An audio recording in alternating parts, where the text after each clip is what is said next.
Welcome friends, मैं हूं संदीप निगम और आज आपको बताऊंगा माई एसक्यूएल फंक्शन और माई एसक्यूएल प्रोसीजर में क्या अंतर होता है।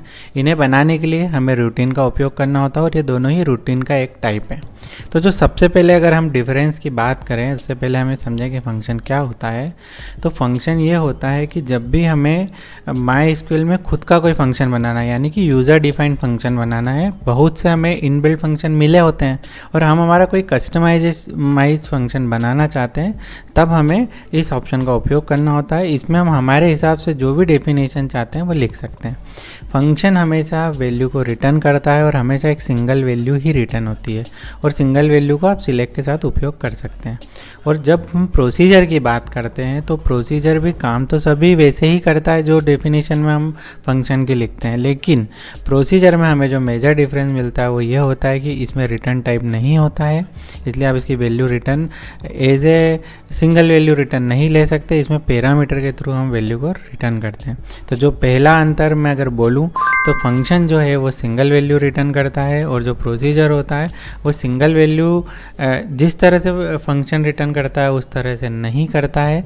उसके लिए आपको पैरामीटर का उपयोग करना होता है या पूरा आप रिजल्ट सेट रिटर्न करा सकते हैं। मतलब आप कुछ भी लिख दें तो वो पूरा आउटपुट उसमें रिजल्ट में निकल के आपको डिस्प्ले हो जाता है। दूसरी बात अगर मैं करूं तो जब भी हम फंक्शन बनाते हैं तो उसके हम सिलेक्ट के साथ उसका उपयोग कर सकते हैं, लेकिन प्रोसीजर के लिए हमें कॉल कमांड का उपयोग करना होता है। कॉल के बाद हम प्रोसीजर को लिखते हैं। इसके बाद अगर देखा जाए तो आप जब फंक्शन लेंगे तो आप यहाँ देखेंगे पैरामीटर में जो टाइप का कभी डिफिनेशन नहीं होती, मतलब कि सारे ही टाइप इन टाइप के ही होते हैं। जबकि प्रोसीजर की हम अगर बात करें तो हमें जो पैरामीटर के टाइप होते हैं वो इन होता है, आउट होता है या इन आउट होता है। यानी कि आप इससे वैल्यू दे रहे हैं, इससे वैल्यू लेना चाहते हैं, या एक ही पैरामीटर से देना और लेना दोनों काम करना चाहते हैं। इनके लिए मैंने एक डेडिकेटेड वीडियो फंक्शन के लिए भी बनाया हुआ है और प्रोसीजर के लिए भी बनाया हुआ है। आप वहाँ से इसे डीप में समझ सकते हैं। मैं आई बटन में उनके लिंक दे रहा हूँ। लेकिन हम यहाँ बात केवल अंतर की कर रहे हैं, तो जो मेन अंतर जो हमें सामने सामने दिखाई दे रहे हैं वो इस तरह से होता है। जब हम प्रोसीजर की बात करते हैं, फंक्शन की बात करते हैं, तो हमें देखो रिटर्न टाइप डिफाइन करना होता है, यानी कि इससे जो वैल्यू होगी वो किस टाइप की। जबकि हम प्रोसीजर की बात करते हैं तो प्रोसीजर में कोई रिटर्न टाइप नहीं होता है। जो मेन सामने दिख रहे हैं वो इस तरह के डिफरेंस हमें इसमें होते हैं। अब हम बात करें कि इसे कॉल कैसे करते हैं। अभी जैसा कि मैं बोल रहा था, तो मैंने क्या किया हुआ, जब आप यहाँ पर जाएंगे तो एक फंक्शन बना रखा है जिसका मैंने नाम लिखा है माई फंक्शन। अब आप अगर इसमें देखेंगे तो मैंने क्या करा है, एक वेरिएबल डिक्लेयर करा हुआ है और एक कोई सिटी मास्टर टेबल है उसका काउंट किया हुआ है और उस काउंट को रिटर्न कराया हुआ है ना। सेम यही काम मैंने सेम इसी में एक प्रोसीजर बना रखा है माई प्रोस के नाम से, और सेम उसी में भी मैंने काउंट को उसी टेबल से रिटर्न करा रखा है। ठीक है, इसमें लेकिन यहाँ प्रोसीजर है तो मैंने या तो मैं इसके इंटू अगर छोड़ दूँ, मैं दोनों से बता दूंगा कि इंटू का उपयोग करेंगे जब क्या होगा और विदाउट इंटू से क्या होगा। तो हम पहले बात फंक्शन की करते हैं। तो हमने फंक्शन बनाया, ये फंक्शन हुआ, अब इसे हम एग्जीक्यूट कर लेते हैं। यहाँ क्लिक करता हूँ, ये फंक्शन है, मैं यहाँ से सीधा एग्जीक्यूट कर देता हूँ। आप देखेंगे कि किस तरह से चला। सिलेक्ट लिखा हुआ है, उसके बाद फंक्शन लिखा हुआ है, तो जो भी फंक्शन में लिखा था वो आपको सिंगल वैल्यू रिटर्न हो गई। इसे आप किसी टेबल के साथ लिख लीजिए। मैं आपको इसको चेंज करके बता देता हूँ। मैं इसे कॉपी कर लेता हूँ यहाँ से, और आप क्या करें कि कोई एक नई एसक्यूएल अपने मन से लिखें हैं और उसमें मैं कोई भी टेबल ले लूँ, फ्रॉम करके मैं CTMST ले लूँ, है ना, क्योंकि सिलेक्ट के साथ लिख रहा हूँ, कभी भी लिख सकता हूँ, तो उतनी बार लिखा जाएगा। तो उसमें देखो जितने रिकॉर्ड है सबके बाद रिटर्न वैल्यू 5 आ गई। यानी कि इस तरह से ये जब आप इसको लिखेंगे तो यहाँ पर इसकी जगह पर वैल्यू रिटर्न हो जाती है और वो सिंगल वैल्यू ही रिटर्न फंक्शन कर सकता है। तो इस तरह से फंक्शन कॉलिंग हो गई। अब हम बात करते हैं प्रोसीजर की। तो प्रोसीजर में अभी जो मैंने बनाया हुआ है, माई प्रोस नाम से बनाया हुआ है, इसमें आप देखेंगे तो मैंने क्या करा, इनटू का ही उपयोग किया और वैल्यू रिटर्न की। तो मैंने ऊपर देखें आप आउट पैरामीटर दिया क्योंकि इसकी वैल्यू को मैं उधर रिटर्न लेना चाहता हूँ।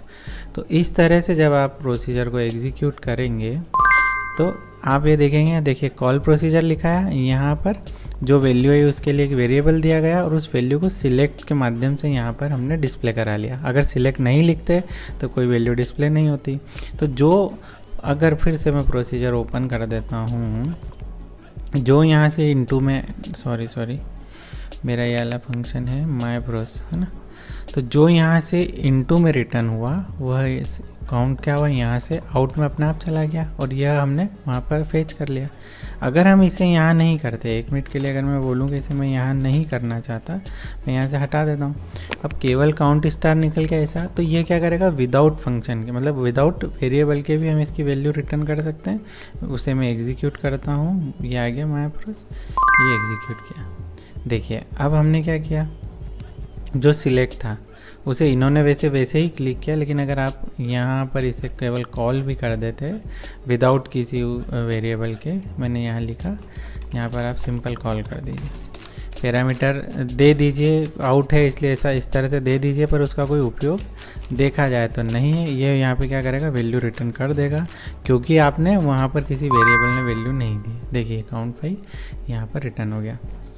तो देखा जाए तो जो प्रोसीजर होता है वो रिजल्ट सेट को रिटर्न कर देता है, और जो फंक्शन होता है वो एक केवल सिंगल वैल्यू को रिटर्न करता है। अगर मैं यहाँ अगर थोड़ा सा आपको इसमें वापस से डीप में समझाने के हिसाब से बताऊँ, तो मैं यहाँ ये करने के लिए स्टार कर देता हूँ, ठीक है, मतलब सारे वैल्यू को, एक से ज़्यादा वैल्यू आ जाएगी। अब हम वापस से उसी प्रोसीजर को जो हमने बनाया था उसको एग्जीक्यूट कर लेते हैं। मैं यहाँ जाता हूँ प्रोसीजर में, और मैंने जो बनाया हुआ था माय प्रोस में से एग्जीक्यूट कर, देखिए पूरा इस तरह से रिटर्न हो गया। मतलब ये मल्टीपल वैल्यू पूरा का पूरा रिजल्ट सेट भी रिटर्न कर देता है प्रोसीजर, जबकि फंक्शन ऐसा इस तरह से कोई भी रिटर्न नहीं कर पाता है। तो हमने अगर बात करी, पहली रिटर्न वैल्यू पे कर ली, दूसरी कॉल पे जिस तरह से कॉल और सिलेक्ट करते हैं हमने वो भी समझ लिया। अब एक चीज़ और मैं बता देता हूँ, क्या फंक्शन की बॉडी में प्रोसीजर का उपयोग कर सकते हैं और प्रोसीजर की बॉडी में फंक्शन का उपयोग कर सकते हैं। जैसे कि यहाँ पर अगर मैं इस तरह से नहीं लिखता, तो मैं यहाँ से मैंने जो प्रोसीजर बनाया मैं उसे कॉल भी कर सकता था। मैंने यहाँ लिख दूँगा कॉल, ये वाला मैं खोल दूंगा, तो ये क्या करेगा, उस प्रोसीजर को कॉल कर देगा, जो भी वैल्यू आएगी उसको आप जैसे भी उपयोग करना चाहते हैं कर सकते हैं। सेम अगर मैं उसमें जाता हूँ, मतलब प्रोसीजर में अगर मैं जाता हूँ, मेरा जो भी प्रोसीजर है, और उसमें से मैं कोई भी फंक्शन को भी कॉल कर सकता हूँ। देखिए आप यहाँ पर देख रहे होंगे, तो हम फंक्शन से प्रोसीजर, प्रोसीजर से फंक्शन कॉल कर सकते हैं। मेन जो ध्यान देने वाली बात क्या है, वो यह है कि आपने कोई टेबल बनाई, आप उस टेबल में एक फंक्शन बना रहे हैं और उसी टेबल में डेटा इंसर्ट कर रहे हैं, और उसी टेबल पर आपने फंक्शन को कॉल कर लिया, तो आप इस तरह का काम नहीं कर सकते।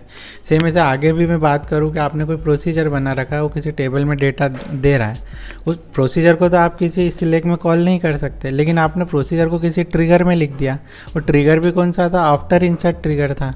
तो आफ्टर इंसर्ट ट्रिगर में कोई प्रोसीजर लिखा और प्रोसीजर उसी टेबल में डेटा डाल रहा है, तो वो काम आप कभी भी नहीं कर सकते। यानी कि इस तरह से कोई भी प्रोसेस हो तो आप नहीं कर सकते।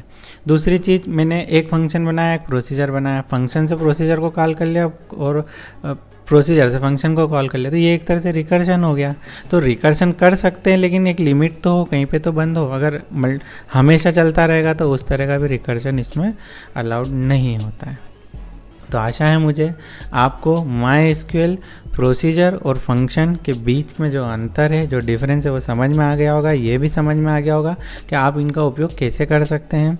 इस वीडियो से रिलेटेड आपकी कोई भी क्वेरी हो, कोई भी डाउट हो, तो आप मुझे निसंकोच कमेंट कर सकते हैं।